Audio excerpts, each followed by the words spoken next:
தம்பி பழைய பாக்கியா கொடுக்குறேன், வாங்கிக்க. பரவாயில்ல சார், எங்க போயிட்ட போறீங்க? சாயங்காலம் வந்து வாங்கிக்கிறேன். யோ, உன் பேர் என்னையா? யாரோ பாம்பே ஷூட்டரா சார்? சார் சார் சார், பேர் என்ன சொன்னீங்க?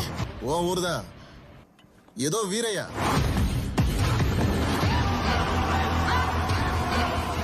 சார், அவனோட ஏதாவது எடுத்துட்டு வந்தீங்களா? பாருடா, எடுத்துட்டு வந்திருக்கிற மலைய.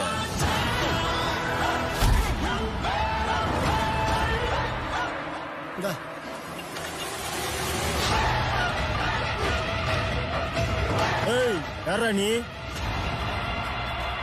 வீரையா, ராஜ கிருஷ்ணப்ப வீரையா. எங்க ஊர்ல இவர ராக்கி பாய்னு சொல்லுவாங்க சார்.